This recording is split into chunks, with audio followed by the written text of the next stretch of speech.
Hello, welcome to this lecture. And in this lecture, we will be discussing the topic isomerism. So I will be telling you all the content of the isomerism. So there will be a lecture series of the for the topic isomerism. So there are different topics which we will be discussing under the topic isomerism.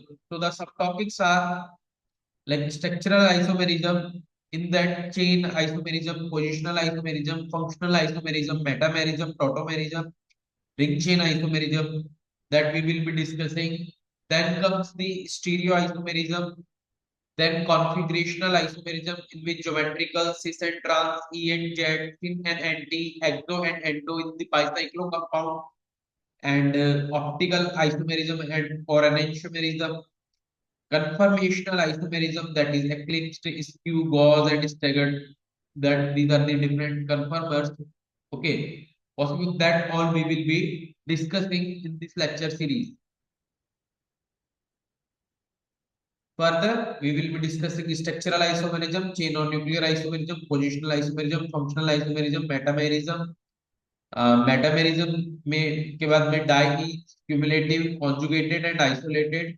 Then we will be discussing tautomerism, effect of solvent on the enol content, essential conditions for tautomerism, triad system containing nitrogen, increasing order of enol content, ring chain isomerism, stereoisomerism, geometrical isomerism, EZ nomenclature, thus the IP rules, the sequence rules that we will be discussing, syn and antene hydrogen, phenyl hydrogen, and other azo compounds, exo and endo in the bicyclic compounds, geometrical isomerism across a single bond, like in the butadiene, geometrical isomerism in cyclic compounds, optical isomerism.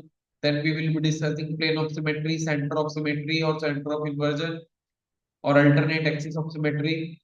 Then we will be discussing conditions of enantiomerism, formula for the number of optical isomers, meso and racemic, difference between D and L. What is the difference between D and L isomer? D and L form.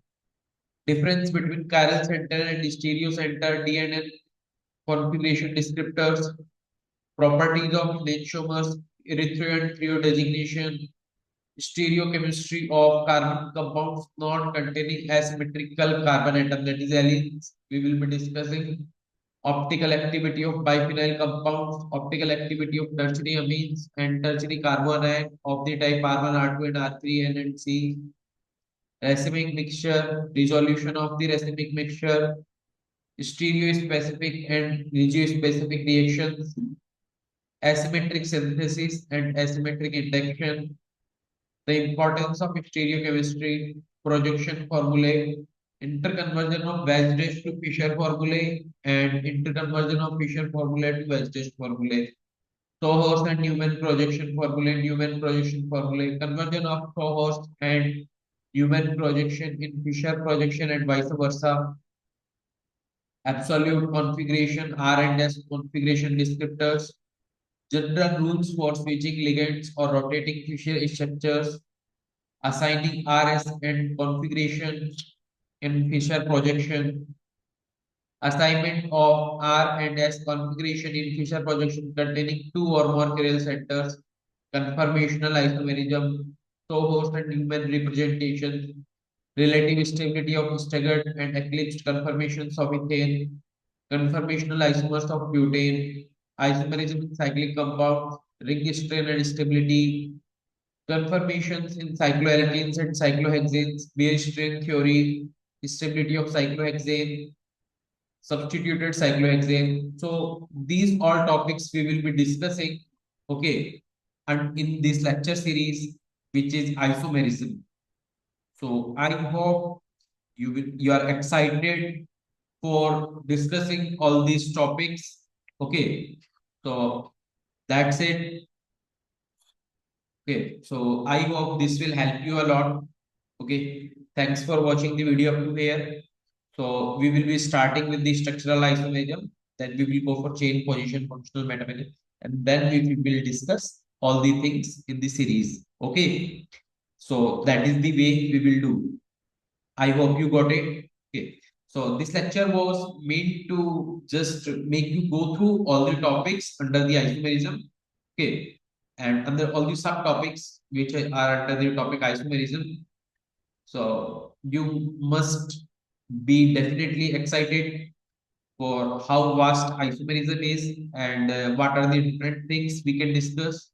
And really, isomerism helps us to understand the organic chemistry basically. Okay, this will help you enriching your understanding of organic compounds. Okay, so that is it. So that's the point, okay, of studying isomerism. So once you will study the isomerism, you will get a lot of confidence in the organic chemistry.